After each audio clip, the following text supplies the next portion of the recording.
ಕಾರಣಕ್ಕಾಗಿ ಕಾರ್ಕೋಟಕ ವಿಷವನ್ನ ಚೆಲ್ಲುವಂತಹ ಕಾರ್ಕೋಟಕ ಸರ್ಪವನ್ನ ಇವನ ಮೇಲೆ ಎಸೆಯುವುದಕ್ಕೆ ಮುಂದಾದೆ.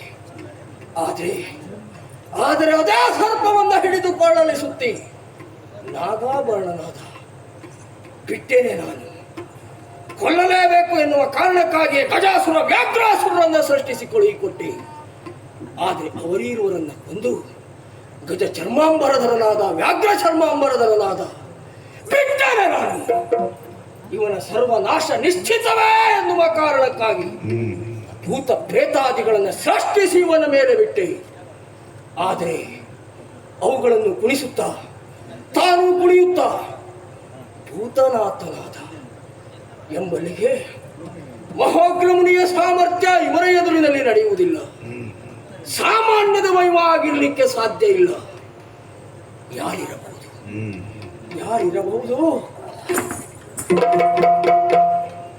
ಅರಿಯದಾದನು ಮೊದಲು ಪರಮೇಶನೆಂದು ನನ್ನ ಎದುರಿಗೆ ಬಂದು ಈ ರೀತಿಯಾಗಿ ವ್ಯವಹರಿಸಿದವ ಪರಮೇಶ್ವರ ಎನ್ನುವಂತಹ ಸತ್ಯವನ್ನು ನಾನು ಅರಿಯದೆ ಹೋದೆ.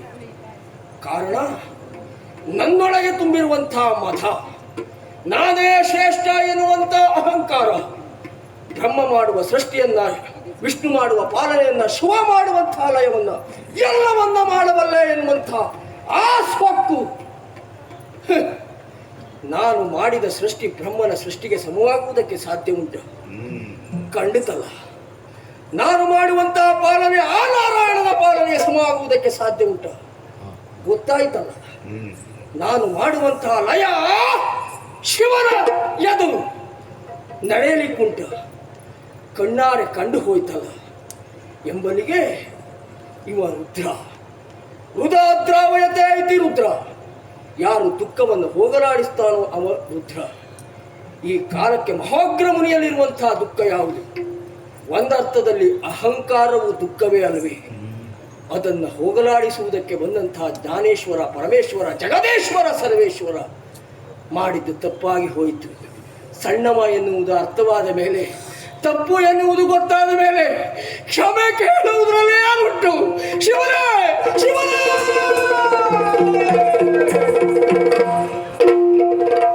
ಶಂಭು ಶಂಕರ ಪಾರಿಮ ಜಯ ಮಹಾದೇವ. ಶಂಭು ಶಂಕರ ಪಾರಿಮ ಜಯ ಮಹಾದೇವ. ಶಂಭು ಶಂಕರ ಪಾರಿಮ. ಶಂಭು ಶಂಕರ ಪಾರಿನ ಪದಾಂಬುಜವ ಮರೆ ಹೊರಗೆ ಜಯತು. ದಯಾಮೋದಿಯ ಕಾಪಾಡು ನೀ ನನಗೆ ಕೊಡು ಸುಜ್ಞಾನ ಹೀನಗೆ. ದಯಾಮೋದಿಯ ಕಾಪಾಡು ನೀ ನನಗಿಂಬು ಕೊಡು ಸುಜ್ಞಾನ ಹೀನಗೆ. ಶಂಭು ಶಂಕರ ಪಾಹಿಮ ಜಯ ಮಹಾದೇವ. ಶಂಭು ಶಂಕರ ಪಾಹಿಮ. ಶಂಭೋ ಶಂಕರ ಪಾಹಿಮ, ಪಾಹಿಮ, ಪಾಹಿಮ. ಜಗದೀಶ, ನೀನು ಯಾರು, ನಿನ್ನ ಯೋಗ್ಯತೆ ಏನು ಎನ್ನುವುದನ್ನು ಅರ್ಥವಿಸಿಕೊಳ್ಳಲಾರದೆ ಮಾನವತ್ವದ ಮೂಲಕವಾಗಿ ನಿನ್ನನ್ನೇ ಕೊಲ್ಲುವಂತಹ ಕಾರ್ಯಕ್ಕೆ ಮುಂದಾದವನಾದ. ನಾನು ಮಾಡಿದ ಕಾರ್ಯ ಎನ್ನುವುದು ಭಗವಾನ್ ಭಾಸ್ಕರ ದೇವರಿಗೆ ಸ್ವರನನ್ನು ತೋರಿಸಿದ ಹಾಗಾಯಿತು. ಈ ಪ್ರಪಂಚಕ್ಕೆ ಬೆಳಕನ್ನು ಕೊಡುವಂತಹ ಸೂರ್ಯನಿಗೆ ಮತ್ತೊಬ್ಬ ಬೆಳಕನ್ನು ತೋರಿಸ್ತೇನೆ ಎಂದು ಹೊರಟ ಗೆಲ್ಲುವುದಕ್ಕೆ ಸಾಧ್ಯ ಉಂಟು. ನಾನು ಮಾಡಿದ ಕಾರ್ಯವು ಹಾಗೆ ಆಯಿತು ಎನ್ನುವುದನ್ನು ಅರ್ಥವಿಸಿಕೊಳ್ತಾ ಇದ್ದೇನೆ.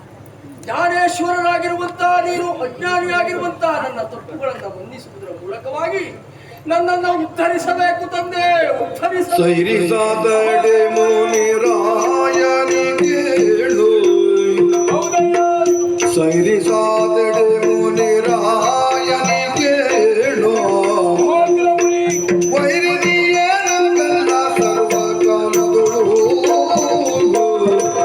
ಮಹೋಗ್ರ ಮುನಿ ಶಂಕರನೇ, ಅಜ್ಞಾನ ಅನ್ನುವಂತ ಕತ್ತಲೆಯನ್ನ ಹೋಗಲಾಡಿಸಿ ಸುಜ್ಞಾನ ಅನ್ನುವಂತ ಬೆಳಕನ್ನ ಕಂಡೆ. ನಾನು ಯಾರು ಎನ್ನುವುದನ್ನ ತಿಳಿಯದೆ ನೀನು ಹೋದೆ. ಹಾಗೆ ನನ್ನನ್ನ ಕೊಲ್ಲುವುದಕ್ಕೆ ಮುಂದಾದೆ. ನಿನ್ನ ಪ್ರಯತ್ನ ಏನೆನ್ನುವುದು ಫಲ ಸಿಗದೆ ಹೋಯಿತು. ಈಗ ಎಲ್ಲವನ್ನ ನೀನು ಅರ್ಥವಿಸಿಕೊಂಡೆ. ಹಾಗಿದ್ರೆ ಹೀಗೆ ಆಗುವುದಕ್ಕೆ ಕಾರಣ ಏನು? ಅಹಂಕಾರ ನಿನಗೆ ಬಾಧಿಸಿದೆ. ನನ್ನಂತ ತಪಸ್ವಿಗಳು ಮತ್ತೊಬ್ಬರಿಲ್ಲ. ಸಾಧನವಾದಂತ ಭೂಲೋಕದಲ್ಲಿ ಸಾಧಿಸಿ ಸಿದ್ಧಿಸಿಕೊಳ್ಳುವಂತ ಯೋಗ್ಯತೆ ಎನ್ನುವಂತ ಅಹಂಕಾರ ನಿನಗೆ ಬಾಧಿಸಿದೆ. ನಿನ್ನ ಹೆಂಡತಿ ಪತಿವ್ರತೆ ಎನ್ನುವುದು ಒಂದು ದೃಷ್ಟಿಯಿಂದ ನಿನಗೂ ಅಹಂಕಾರ ಬಾಧಿಸಿತು. ಅದನ್ನೆಲ್ಲ ಹೋಗಲಾಡಿಸಬೇಕೆನ್ನುವಂತ ಉದ್ದೇಶಕ್ಕಾಗಿ ಈ ರೀತಿ ಮಾಡಬೇಕಾಯಿತು. ಹಾಗೆ ನನ್ನನ್ನು ಕೊಲ್ಲುವುದಕ್ಕಾಗಿ ಶೂಲವನ್ನ ಸೃಷ್ಟಿಸಿದೆ. ಶೂಲ ಮಾಡಿ ನಾನಾದೆ, ನಾಗಭೂಷಣ ನಾನಾದೆ ಏನೆನ್ನುವುದು ನಿನಗೆ ಅರ್ಥ ಆಯ್ತಲ್ಲ. ಖಂಡಿತವಾಗಿ ವೈರತನ ಎನ್ನುವುದು ನನಗೆ ನಿನಗೆ ಇಲ್ಲ. ಕಾರಣ ಬ್ರಹ್ಮ ಕಪಾಲನನ್ನ ಕರ ಕಚ್ಚಿದ ಪ್ರಯುಕ್ತವಾಗಿ ಭಿಕ್ಷೆಯನ್ನ ಬೇಡುವಂತ ಪ್ರಸಂಗ ಸನ್ನಿವೇಶ ಬ್ರಹ್ಮ ಆಡಿದಂತೆ ನಾನು ಹೀಗೆ ಮಾಡಬೇಕಾಯ್ತು. ಇದೆಲ್ಲ ವಿಧಿಯ ಆಟ, ಅವನ ಕೈವಾಡ ಅಂದ್ರೆ ತಪ್ಪಲ್ಲ. ಆದ್ರೆ ನೀನು ಉಪಯೋಗಿಸಿಕೊಡ್ಬೇಕು. ನೀನೊಬ್ಬ ಯೋಗ್ಯತವಂತ ಹೌದು, ವಿದ್ಯಾವಂತ ಹೌದು. ವಿದ್ಯಾ ದದಾತಿ ವಿನಯ, ವಿನಯ ವಿದ್ಯೆ ಬೇಕು. ಅದೊಂದು ಇರಲಿಲ್ಲ. ನಿಜವಾಗಿಯೂ ನೀನು ಯೋಗ್ಯತವಂತನಾದು ನಿನ್ನಲ್ಲಿ ಆ ವಿದ್ಯೆಯನ್ನು ಹೇಗೆ ಪ್ರಯೋಗಿಸಬೇಕು ಎಂದು ನಿನಗೆ ಗೊತ್ತಾಗ್ಲಿಲ್ಲ. ವಿನಯ ಹೇಳುವುದು ನನ್ನ ಎದುರಿಗಿದ್ದವ್ರು ನಾನು ಕೊಡುದು ಅಂತ ತಿಳ್ಕೊಂಡಿದ್ದೆ ಬಿಟ್ರೆ ನಾನು ಮತ್ತೊಬ್ಬರಿಗೆ ಕೊಡುದು ಅಂತ ನಂಗೆ ಗೊತ್ತೇ ಇರಲಿಲ್ಲ. ಆದರೆ ಈ ಕಾಲದಲ್ಲಿ ಎಲ್ಲವನ್ನ ಅರ್ಥವಿಸಿಕೊಂಡೆಲ್ಲ. ಹಾಗಿದ್ರೆ ನಿನ್ನ ಹೆಂಡತಿಯಾದಂತ ನನ್ನ ಜೊತೆಯಲ್ಲಿ ಬಂದಿದ್ದಾಳೆ ಎನ್ನುವುದಾಗ ಯಾವ ಅರ್ಥ ತಿಳ್ಕೊಳ್ಬೇಡ. ಖಂಡಿತವಾಗಿ ಇಲ್ಲ. ಆದಿತ್ತಲ್ಲ ಸ್ವಾಮಿ, ಹಾ, ನಾ ತಿಳಿದುಕೊಂಡಂತೆ ಪತಿವ್ರತ ಧರ್ಮ ಹೀಗೆನ್ನುವುದಾಗಿ ಭಾವಿಸುತ್ತೇನೆ.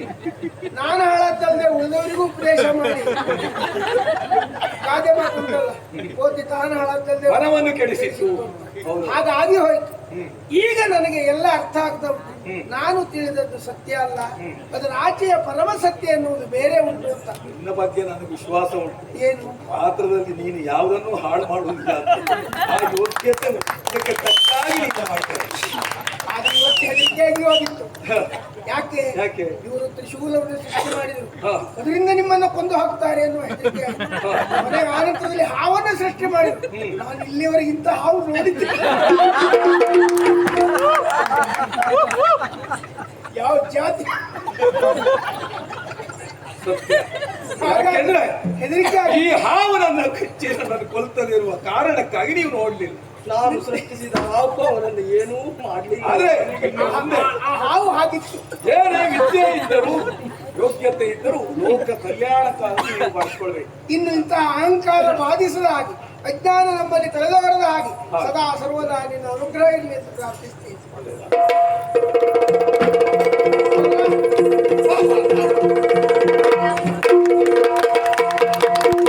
ಪುಣ್ಯ ಕ್ಷೇತ್ರವನ್ನೆಲ್ಲ ಸಂದರ್ಶಿಸಿದೆ.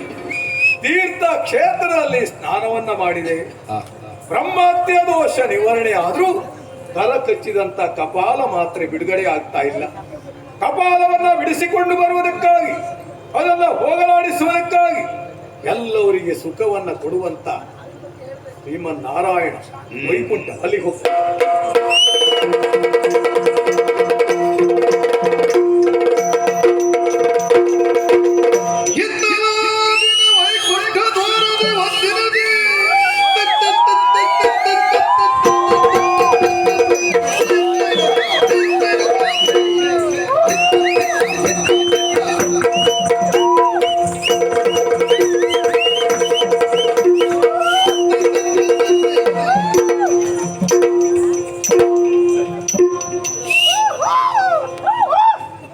ಒಂದು ಬಾಸ್ ಕೂತ್ಕೊಳ್ಳಿಕ್ಕೆ ಬೇಕು.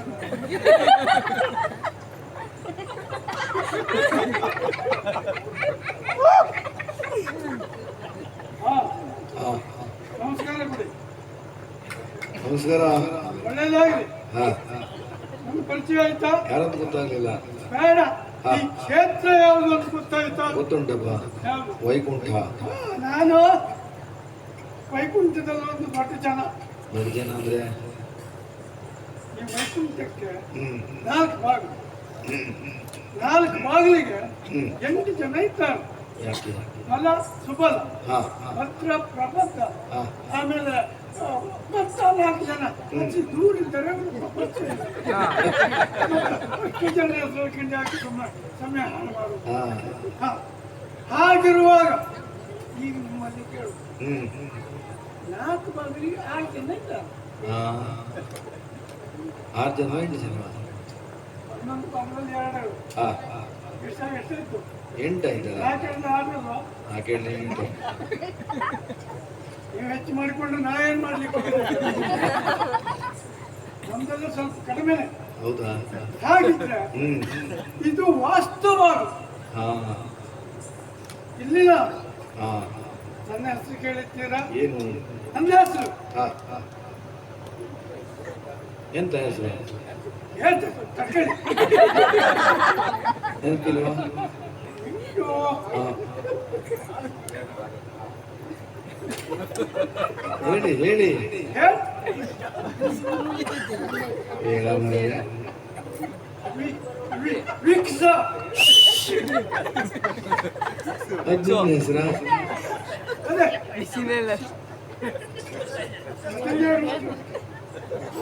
ವಿಶ್ವಸೇನಾ. ಹಾ ನೋಡಿ ಯಾರು ಹೇಳಿದ್ರು? ಹಾ ಒಳ್ಳೇದಾಯ್ತು. ಅಂದಾಗೆ ಹಾ. ನಾನು ಆಲೋಚನೆ ಮಾಡಿದ್ದೆ. ಒಳಗೆ ಮಲ್ಕೊಂಡಿರುವ ನಾರಾಯಣ ಹಾ ನಮಗೆಲ್ಲರೂ ಹಾ ಅಪರೂಪ ಕೇಳ್ತಾ ಹೊಡೆದೊತ್ತಿನಲ್ಲಿ ಮಲ್ಕೊಂಡೇ ಇರ್ತಾರೆ. ಹಾ. ಆ ಮಲ್ಕೊಂಡಿದ್ದವನ ದರ್ಶನಕ್ಕೆ ಎಷ್ಟೋ ಜನ ಬಂದ್ರು. ಹಾ. ಒಬ್ರು ನಮಗೆ ಗೌರವ ಕೊಡುವುದಿಲ್ಲ. ಯಾಕೆ? ಆ? ಯಾಕೆ? ಈಗ ನಾನು ಆಲೋಚನೆ ಮಾಡಿದ್ದೇನೆ. ಹಾ ಹಾ. ಗೌರವವನ್ನು ನಾವು ಪಡಿಬೇಕು. ಅವರಾಗಿ ಕೊಟ್ಟರೆ ಹಾ. ಎಲ್ಲರೂ ಬಲವಂತವಾಗಿ ಪಡಿಬೇಕು. ಹ್ಮ್. ಏನಕ್ಕೇನ ಪ್ರಕಾರೇಣ ಹಾ. ಅಂತೇಳಿ ಪ್ರಸಿದ್ಧ ಪುರುಷೋಭವ. ನಿಮಗೆ ಗೊತ್ತಿಲ್ಲ ನನಗೆ ನಾ ಕೇಳಿದೆ. ಕಡಿಗೆ ಹೊಡೆದಾದರು ಏನಿ ಏನಾದರು ನಾವು ಮಂಜನಾಗಬೇಕು. ಹಾ. ಹಾಗಾಗಬೇಕು ಅಂದ್ರೆ ಏನ್ ಮಾಡಬೇಕು? ಏನ್ ಎಂತ ಮಾಡ್ತೀಯ? ಯಾರ್ದಾರು ಮೈ ಮೇಲೆ ಬೀಳ್ಬೇಕು. ಯಾರ ಮೈ ಮೇಲೆ ಬೀಳ್ತೀಯ?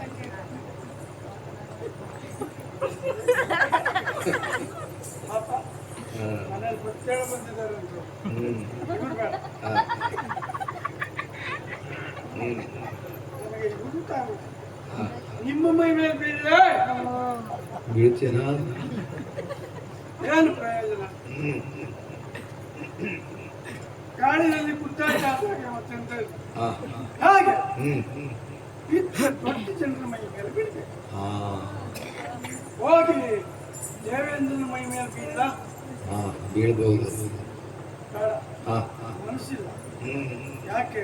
ಯಾಕೆ? ದೇವಲೋಕದಲ್ಲಿ ಹೆಬ್ಬಾಗಿಲುಂಟು. ಬೇಡ, ನಿಮ್ಮನೆಲ್ಲ ಹೆಬ್ಬಾಗಿಲುಂಟು. ಮನೆ ಬಾಗಿಲು ಮುಂದುಗಡೆಗೆ ಉಂಟು. ಯಾರ ಮುಂದುಗಡೆಗೆ? ಮನೆ ಮುಂದುಗಡೆಗೆ. ಹದಿನೇಳು ಹಾ. ನಿಮ್ಮ ಮುಂದುಗಡೆ ಇದ್ದದ್ದೆಲ್ಲ ಬಾಗಿಲು. ಹಾ. ದೇವಲೋಕದಲ್ಲಿ ಹೆಬ್ಬಾಗಿಲೇ ಉಂಟು. ಹಾ. ಹೌದಾ? ಹಾ. ಅದು ಬಾಗಿಲು ಮಾಡಿಸಿದ್ದಲ್ಲ, ಹ್ಮ್. ಅದಾದ ಹಾ. ಯಾಕೆ ಕೇಳಿ, ದಾನವರು ದೇವಲೋಕಕ್ಕೆ ಹ್ಮ್. ಆಗಾಗ ದಾಳಿ ಇಟ್ಟಾಗ ಹಾ. 33 ಕೋಟಿ ದೇವತೆಗಳನ್ನು ಕಟ್ಟಿಕೊಂಡು ಓಡುವಾಗ ಹ್ಮ್. ಪಕ್ಕದ ಗೋಡೆ ಹೋಗಿ ಹಾಗಾಗಿದ್ದ. ಹಾ. ನನಗೆ ಗೊತ್ತಿಲ್ಲ. ಹ್ಮ್. ನನಗೆ ಗೊತ್ತಿಲ್ಲ. ಹ್ಮ್. ಹಾಗಿದ್ರೆ ಹಾ. ದೇವೇಂದ್ರ ಹ್ಮ್. ನಮ್ಮನ ಮೈ ಮೇಲೆ ಬೀಳಲೆ ಬೀಳ ಬೀಳ. ಯಾಕೆ? ಹಾ. ಹ್ಮ್. ಇವರಿಬ್ಬರ ಜೊತೆಯಲ್ಲಿ ಹಾ. ವಾದನಕ್ಕೆ ಸ್ಪರ್ಧಿಸಬಹುದು. ಈ ಯುದ್ಧಕ್ಕೆ ಯುದ್ಧ ಮಾಡುವವರೊಟ್ಟಿಗೆ ಸ್ಪರ್ಧೆ. ಹೌದಪ್ಪ. ಬ್ರಹ್ಮನ ಜೀವಮಾನದಲ್ಲಿ ಆಯುರ್ಮಾನದಲ್ಲಿ ಹಾ. ಒಂದು ದಿನ ಕೊನೆ ಪಕ್ಷ ಹಾ. ಅವ್ರು ಯುದ್ಧ ಮಾಡೋದು ಕೇಳಿದ್ದೀರಿ? ಇಲ್ಲ ಕೇಳಲಿಲ್ಲ. ದಿನ ಏನು